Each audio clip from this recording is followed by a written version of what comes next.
is Kendall Rawls, and I'm Director of Development with the Rawls Group Business Succession Planners. As succession planners, we are in the business of celebrating succession. Yet, we know the topic of succession planning for business owners does not typically convey a sense of celebration. However, suppose you're looking to grow through acquisition. In that case, it is essential to consider how the purchase impacts your people, family, culture, lifestyle, performance, and business vision, which is all the foundation of succession planning. Welcome to the Rawls Group Succession Palooza.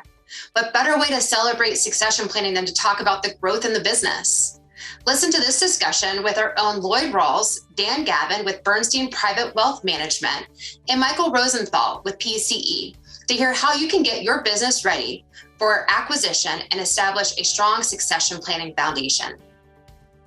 People, it's probably the most critical element of any acquisition, but it always comes down to the financials and what do the numbers tell you. And so from a financial standpoint, what do you see as the key financial considerations that you would recommend a multi-generational business review and understand before doing a deal? Well, I think the unencumbered capital that I have to put into a business would be my number one criteria. Am I going to be totally dependent on the banks to make this successful? If I'm relying on a total leverage buyout, to me, that's a precarious affair. So my primary concern financially is how much capital do I have that can I put into that business so that I have a reasonable partnership with the bank, not a total dependency upon the bank. Beyond that, it's can I manage that debt? Can I amortize the debt in a reasonable, pragmatic way? Do I have enough reserves so that if interest rates go down or if profits go down, how can I respond to that? I think it's a function first of the capital, and secondly, do I have the reserves that I can withstand ups and downs in the market, loss of key customers, loss of key managers, all the kind of things that can happen during an acquisition. I'm also almost thinking, I know you've got to be, it's a competitive environment to go out and buy a business, but I think in terms of, what can go wrong? And I want to have a very, very good understanding of what can go wrong. And I want to be able to do an acid test to make sure that I can survive what can go wrong. Loyd, I think the reserve capital is hugely important, but I guess I'm thinking now a question, Mike, to you is once a business reaches that inflection point and they want to make an acquisition from a finance standpoint, what are some of the key considerations that you would emphasize? Sure. Well, when you're considering making an acquisition, there are a number of criteria you should be looking at, and just at a high level. First, how much of an investment do you need to make? I mean, to Lloyd's point, you have to put some equity in there. You can use some debt, but what's the combination? What does it look like? How long will it take for you to start getting a return? If this is going to be a very long investment, you have to take that into consideration, and that can really impact, is it worthwhile? And then what is the expected return on this investment? Are you going to be getting? Is this the best use of your capital, and are you getting the kind of return that's going to really make your business more valuable? And back to Lloyd's point, I mean, do you have the people who can manage this investment? So if you're making an acquisition, do you have the people who can step in from your business, who can really manage it, or are there people at the company you're acquiring that you trust to continue to run the business? Because if you don't have good people at the top, it's going to be very difficult to make that acquisition successful. And then, maybe most importantly, is do you have the energy and the drive to see this through? Because if you're sort of at the end of your career, you might not want to put in the effort and the work that it takes to make it successful.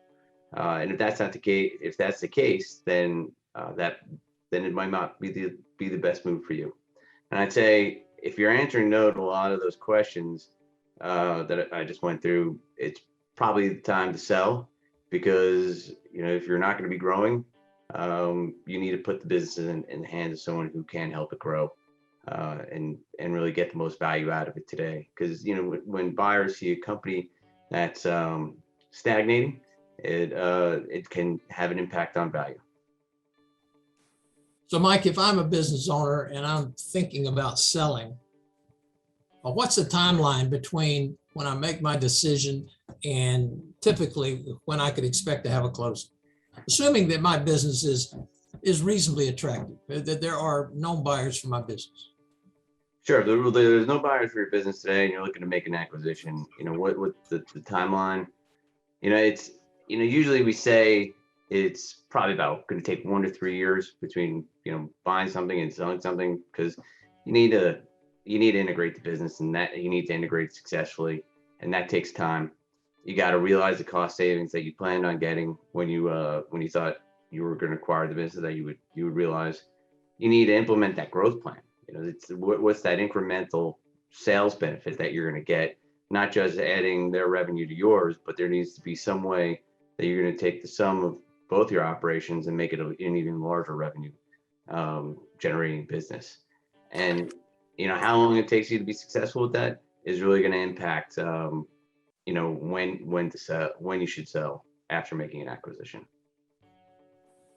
Well, Mike, if I wanted to sell, how much time does it take me to sell my business, and what kind of costs should I expect to encounter?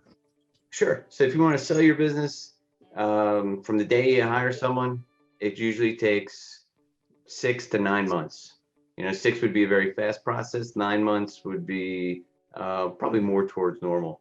And there's a number of steps that can really impact the timing throughout the sale process. It's usually in the beginning when you're gathering the data. How much will, what are the costs? I'd say the big costs you're going to have are going to be your hiring an investment banker, although the investment banker usually defers most of their expense until the deal closes. So you would only have what you're paying up front.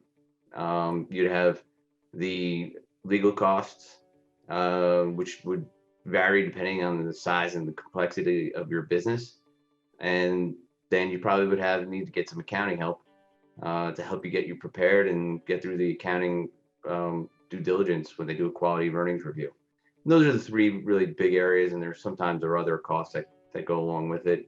Actually, we've written a good article, and that's on our website, that talks about the different costs of the cost of what it will cost to sell your business. There are a lot of things to celebrate when looking to grow your business, and a lot of things to consider before taking action on an acquisition. Want to take action but not sure where to start? Contact either Dan, Michael, or Loyd at the email addresses listed on the screen. And leverage our Succession Readiness Survey. A 7-minute investment in time will put you in an informed position of opportunities many business owners overlook, impacting business value, growth, lifestyle, and ultimately achieving your vision. The next episode of the series focuses on growing your business and net worth. Continue listening to the series now or come back for more. Each topic featured may want you to learn something new.